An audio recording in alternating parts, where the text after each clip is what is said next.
Assalamualaikum warahmatullahi wabarakatuh. Alhamdulillah.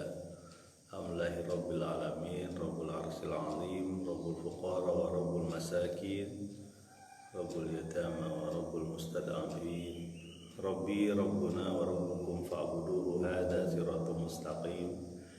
Asyhadu an la ilaha illallah wa asyhadu anna Muhammadan abduhu wa rasuluhu la nabiyya ba'dah. Allahumma shalli wa sallim wa barik ala Muhammadin wa ala alihi wa sahbihi ajma'in, amma ba'd. Ayuhan nas ittaqullaha haitsu ma kunta wa asbi sayyi'atal hasanata tamhuha. Sadaqallahu wa sadaqa rasul karim. Alhamdulillah, jemaah Kampung Taqwa astan rahimakumullah. Mari kita lanjutkan lagi. Ya, hari Jumat kita sudah sampaikan masih di surat Asy-Syu'ara ya. Pertandingan antara Musa dengan Fir'aun lewat penyihir-penyihir ya, yang disaksikan oleh massa ataupun rakyat banyak, termasuk para pejabat Fir'aun pada saat itu. Dan yang terjadi adalah bahwa tongkat dan tali yang dilemparkan oleh para penyihir andalan Firaun ini habis dimakan oleh tongkatnya Nabi Musa ya, yang dikatakan menjadi ular besar yang memakan semua barang-barang palsu yang diada-adakan oleh para penyihir tersebut. Itu yang kita sampaikan. Mari kita lanjutkan lagi. Jemaah Kampung Taqwa astan rahimakumullah. Dan siapapun teman-teman yang melihat siaran ini atau mendengar siaran ini, kita masuk di ayat yang ke-46 surat Asy-Syu'ara. Surat Asy-Syu'ara ayat ke-46. Bismillahirrahmanirrahim. Fa'ulqiyas saharatu sajidin, maka tersungkurlah para ahli sihir tersebut sambil bersujud. Jadi antek-antek Fir'aun yang mengharapkan duit, mengharapkan artos, mengharapkan harta dari Fir'aun itu sesegera mungkin bersujud kepada Musa, kepada Allah Subhanahu wa taala. Jadi begitulah orang yang paling mengetahui kebenaran pada saat itu ya penyihir ya. Dan sudah pasti orang-orang lain melihat apa kelakuan atau perilaku dari penyihir ini. Kenapa dia harus sujud kepada Musa? Ya jelas tongkat yang dilemparkan oleh mereka itu hilang, habis dimakan. Kalau sihir itu ketika ilusi atau daya sihirnya itu hilang, akan kembali lagi, ada lagi gitu. Ada tongkat dan sebagainya. Makanya yang paling mengetahui kebenaran ini yaitu ahli sihir itu. Dan dia bersujud. Ya begitulah hati manusia ya. Betapa ajaibnya hati manusia. Karena mudah saja dibolak-balik gitu. Makanya kita berdoa ya muqallibal qulub, tsabbit qalbi ala dinika. Wahai zat yang pembolak-balik hati, kuatkanlah hatiku pada dinik, pada agama ya. Kenapa? Karena gampang dibolak-balik hati itu. Ini kita lihat ya, kisahnya penyihir ini ya. Ketika melihat kebenaran bahwa ini benar bukan sihir dan ini memang dari Allah ya, Rabbul Alamin, terjadi adalah dia tunduk pada kebenaran itu ya. Dan gak peduli itu dengan rakyat sekelilingnya termasuk penguasa yang bakal menghancurkan dia kalau dia mau tunduk kepada Musa. Begitulah hidayah itu begitu. Makanya salah satu sahabat Nabi ya, atau hidup di zaman Nabi, ketika bertanya dengan salah satu panglima perang kaum muslimin pada saat itu, apa sebenarnya yang kau serukan sehingga kamu harus berperang terhadap kami? Oh, Parsi dari Persia masalah. Ya, kemudian dijawab oleh panglima perang dari muslim ini bahwa kita menghilangkan sembahan sesama makhluk menjadi menyembah Allah saja. Sembahan sesama makhluk ya, sesama manusia atau menyembah sesama yang diciptakan, dihilangkan semua menjadi menyembah Allah saja. Kemudian dia mengatakan bahwa itu benar. Kalau itu benar ya udah. Lalu saat itu juga dia berbalik menyerang negaranya dan meninggal pada saat itu syahid. Mungkin gak sempat sholat itu orang.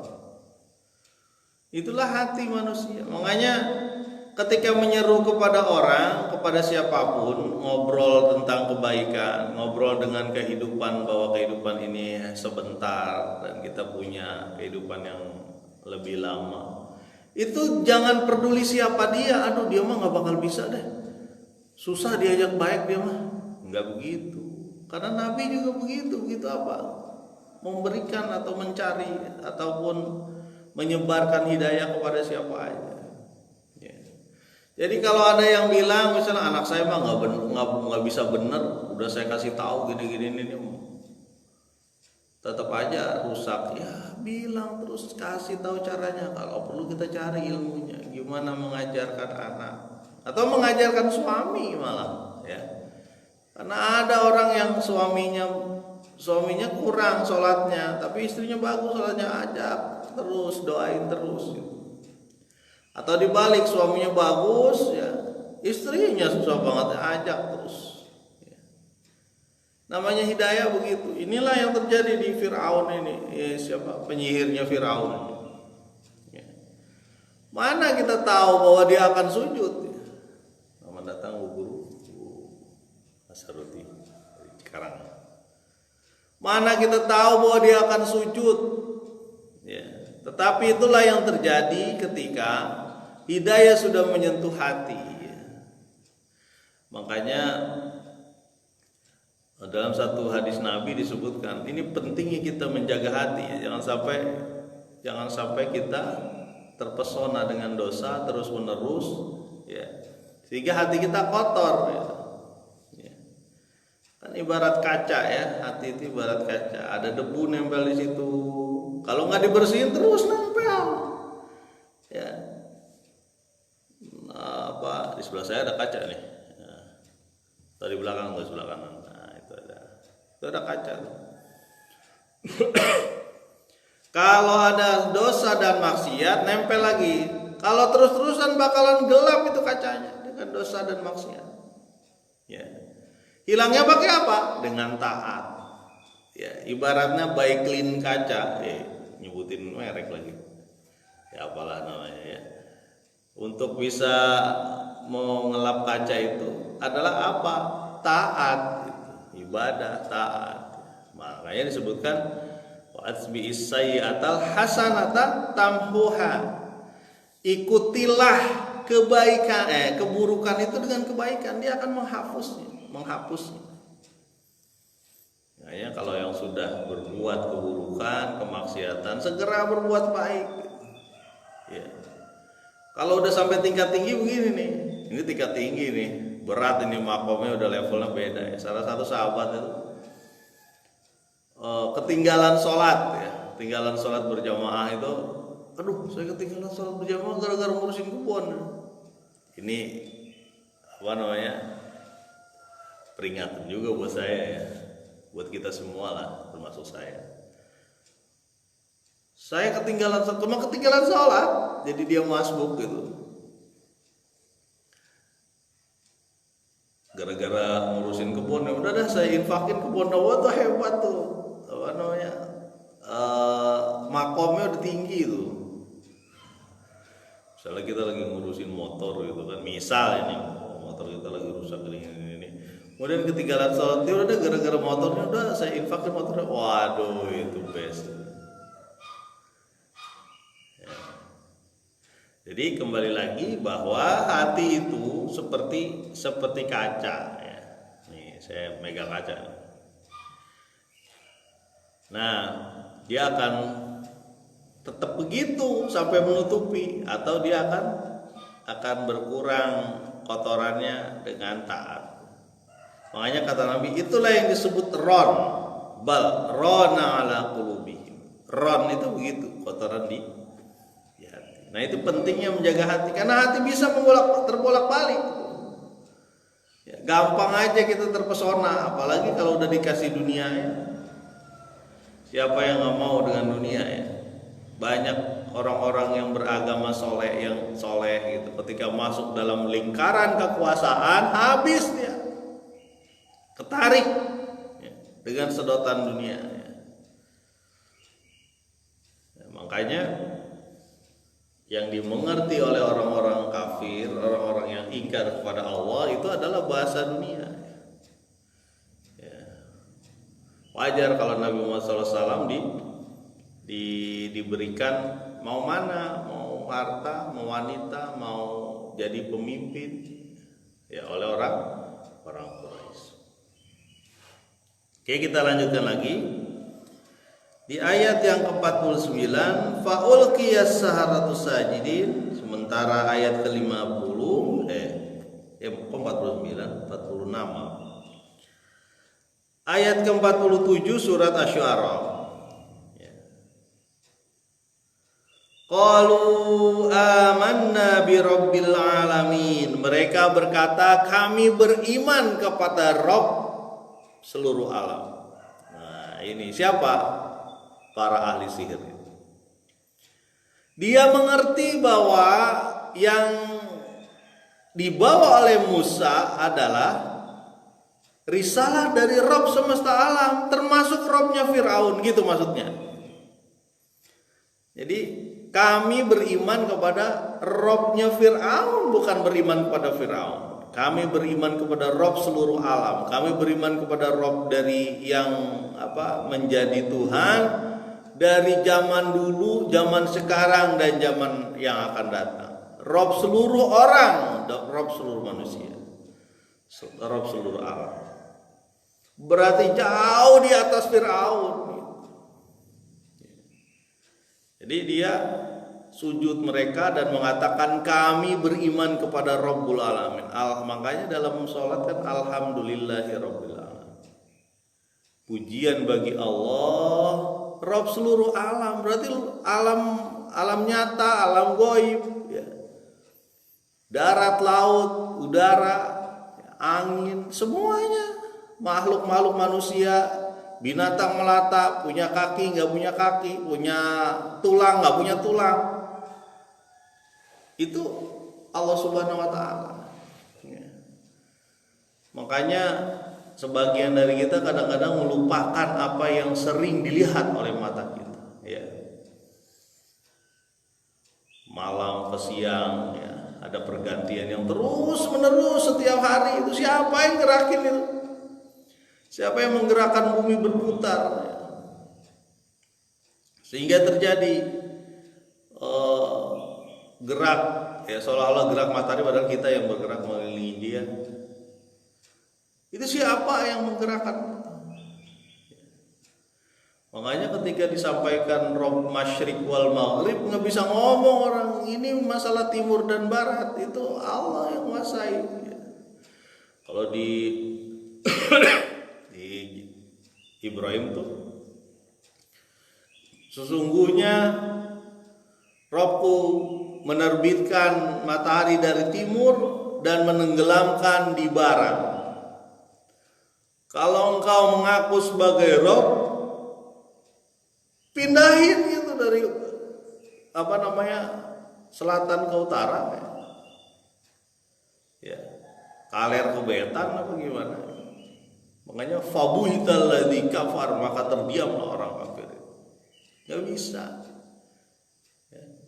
Bayangan aja itu salah satu kekuasaan Allah. Bisa gak kita manjangin bayangan? Nggak bisa. Bayangan nih ketika matahari sebelah timur, panjangnya segini. Lalu kita panjangin bayangan itu, nggak bisa. Kecuali kepala kita ataupun badan kita dipanjangin jadi bayangan saja itu bagian dari kekuasaan Allah. Kadang-kadang bayangan itu hilang, lenyap semua, jadi malam. Kemarin kita sudah sampaikan betapa kita tidak biasa melihat, memperhatikan sesuatu. Di situ ada pengaturan dari Allah Subhanahu wa taala. Jamaah kaum takwa astagfirullah. Makanya ahli sihir itu sujud dan mengatakan kami beriman kepada Rabb semesta alam. Jamaah kampung takwa astagfirullah. Inilah syariah yang inilah jalan yang ditempuh oleh para nabi. Dia menyampaikan bahwa ada Allah. Allah itu menguasai seluruh alam. Allah itu mengatur seluruh alam. Jangan sampai ada makhluk mengatur makhluk lain di bawah atau di atas kekuasaan Allah, sehingga sewenang-wenang dan berlaku zalim. Karena di mata Allah semua sama ciptaan Dia. Kalau ada yang merasa lebih tinggi kehormatannya karena hartanya lah, karena kekuasaannya lah, karena kegantengannya lah misalnya, atau kecantikannya, maka dia masuk ke dalam kiber ataupun kesombongan yang mestinya sifat itu hanya ada pada Allah Subhanahu. Kembali lagi ke ayat, mereka sujud dan mengatakan beriman kepada Rabbul Alamin. Nah, keimanan di depan diktator yang namanya Fir'aun ini, itu sebuah revolusi kalau bahasa kita nih. Ya, kalau bahasa kita revolusi, kemerdekaan lah gitu. Ya, ini bentar lagi 17 Agustus nih. Di Indonesia itu diperingati sebagai apa? Hari lahir atau hari kemerdekaan. Dan mestinya yang disebut merdeka itu seperti ini, merdeka dari makhluk, merdeka dari ikatan kepada makhluk, ikatan kepada dunia, menjadi ikatan kepada Allah saja. Ini kemerdekaan. Kemerdekaan itu orang itu bebas. Bebas apa? Bebas dari ikatan pada makhluk, menjadi ikatan pada Allah saja. Kan dulu para pejuang itu pengennya gak ada penjajahan. Kenapa? Karena penjajahan itu zalim kan. Semua dibatasi, bahkan pergi haji pada saat itu aja dibatasi. Gak cuma itu, sebagian ulama juga dibunuh ya. Banyak rakyat yang ada lagi yang namanya tanam paksa, kultur stel-sel. Kopi disuruh nanam, harus bawa ke sini, kamu paling dikasih upahnya, paling bisa buat makan doang, nggak dikasih untungnya. Kan zalim itu. Itulah yang diperjuangkan oleh para pahlawan kita. Jadi hurriyah, merdeka. Al-hurriyah itu artinya kemerdekaan. Oh, bukan istiqlal. Istiqlal itu kemerdekaannya. Namanya kemerdekaan. Ya. Nah, jadi dia merdeka ini dari apa? Dari penjajahan Fir'aun ini ceritanya. Ya. Kan zalim tuh, gimana gak zalim tuh, anak dipotongin kepalanya, astagfirullahaladzim. Itulah yang terjadi, diperbudak ya. Nah, ini adalah revolusi. Revolusi itu artinya perubahan yang mendadak, beda dengan revolusi ya. Revolusi itu perubahan yang mendadak. Kalau reformasi itu perubahan bentuk lah. Tapi ini revolusi. Kayak pelajaran IPS ini, nggak apa-apa lah, belajar IPS kali-kali ya. Revolusi, dan ini membahayakan kedudukan Fir'aun. Kaki Fir'aun goyah, yang tadinya berpijak pada keyakinan bahwa dirinya Tuhan, hilang semua. Ini berbahaya. Bahkan disaksikan banyak orang. Mungkin kalau sekarang itu lift itu, streaming, siaran langsung itu. Bayangkan itu betapa hancurnya kewibawaan Firaun di situ. Rakyat disuruh datang berbondong-bondong, datang ke tempat pertandingan olimpiade hidup mati antara Musa dan Firaun itu, lalu menyaksikan keimanan. Ini berat bagi Firaun. Dan orang yang sudah terpesona dunia seperti ini, seperti Firaun ini, tidak ada yang ada di pikirannya kecuali dia mempertahankan diri. Dia pertahankan diri. Apa kata-kata dia? Coba kita lihat bagaimana penguasa itu berusaha untuk mempertahankan diri, mempertahankan kekuasaan.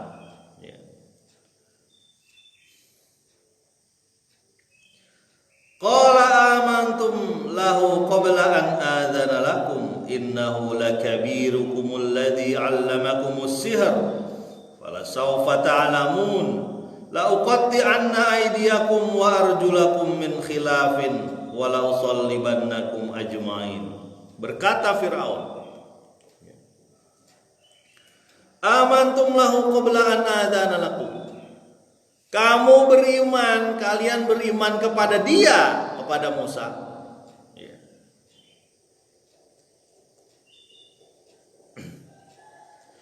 Innahu lakabirukumul ladzi 'allamakumus sihr. Sesungguhnya dia adalah pemimpin kamu semua yang mengajarkan kamu sihir. Wala saufa ta'lamun, maka kalian semua akan mengerti, mengetahui. La uqatti anna aydiyakum, akan aku potong tanganmu. Wa arjulakum, dan kakimu. Min khilafin, secara bersilang. Wala usallibannakum ajmain, dan akan aku salib kamu semua sekalian. Wah, ini perilaku dari seorang diktator yang bakal jatuh. Yang dia pikirkan hanya bahasa kekerasan, gak malu-malu lagi menyampaikan kekerasan. Dan itu terjadi di banyak tempat, banyak waktu, orang-orang yang zalim. Coba kita lihat. Qala amantum lahu qabla an adzana lakum. Berkata Firaun, kamu beriman kepada dia, kepada Musa, sebelum aku izinkan. Firaun tidak mau menyebut Rabbul Alamin karena dia tahu esensinya atau dia tahu maknanya. Dia tidak menyebutkan kamu beriman kepada Rabbul Alamin, enggak, tapi kamu beriman kepada Musa, supaya dihilangkan nih esensi ini, supaya dihilangkan inti dari persoalan. Nah, ini ciri-ciri penguasa ya. Dia berusaha untuk mengarahkan masa kembali kepada permasalahan si Musa ini. Masalahnya di Musa, bukan masalah Tuhan, gitu ya. Jadi teman-teman terpikir sekarang nih bahwa banyak penguasa yang berusaha untuk menghancurkan dai-nya atau menghancurkan orang yang menyeru kepada Allah. Yang dihancurkan itu dai-nya, makanya pribadinya disampaikan itu. Wah, dia tukang ini, dikasih fitnah, dikasih. Makanya disebutkan di sini amantum. Dia beriman kepada kamu, beriman kepada dia. Ya. Kepada Musa, bukan kepada Rabbul Alamin.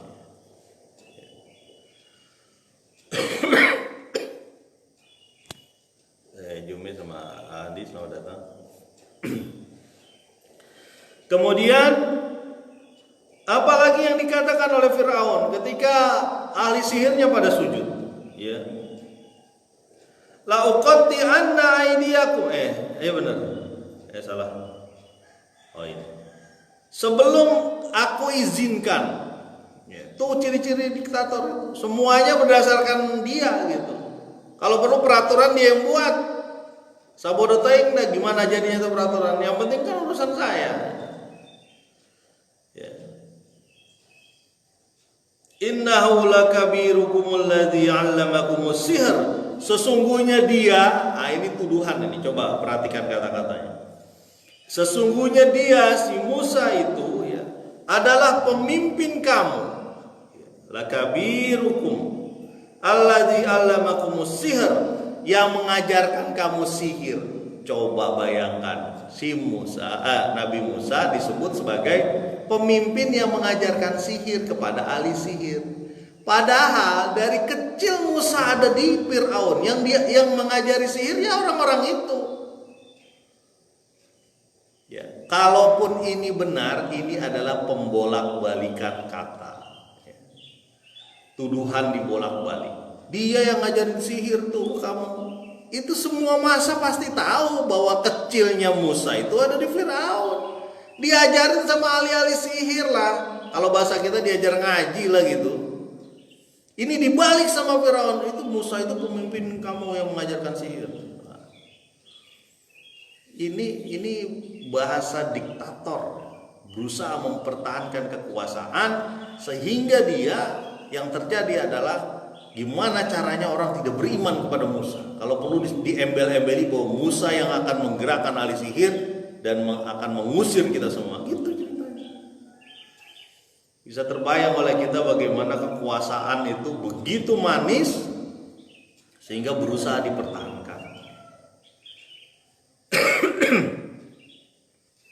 Jemaah Kampung Takwa Asisten rahimakumullah dan teman-teman yang mendengar melihat siaran ini. Jadi betapa perjuangan untuk menegakkan ajaran Allah ini itu berlaku dari dulu hingga sekarang, hingga yang akan datang. Begitupun masa Nabi Muhammad SAW. Ya, ketika mereka disiksa, dibunuh dan sebagainya. Ya.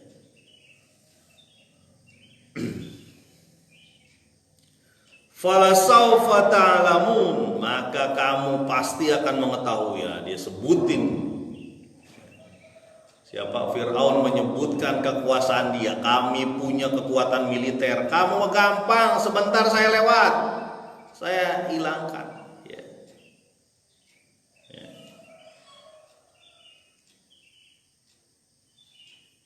Kamu pasti tahu, la uqatti anna aydiyakum wa arjulakum min khilafin, akan aku potong tangan, aidi tangan, wa arju dan kaki secara bersilang. Tangan dipotong sebelah kanan, sebelah kiri. Ini sebelah kiri saya di sini. Di situ kelihatan sebelah kanan ya, karena ini kan pakai kamera selfie. Di sini sebelah kiri, yang satu kakinya yang sebelah kanan, nggak bisa jalan, nggak bisa ngapa-ngapain. Yang dia tahu orang diktator ini itu bahasa-bahasa kasar, bahasa ancaman. Ya.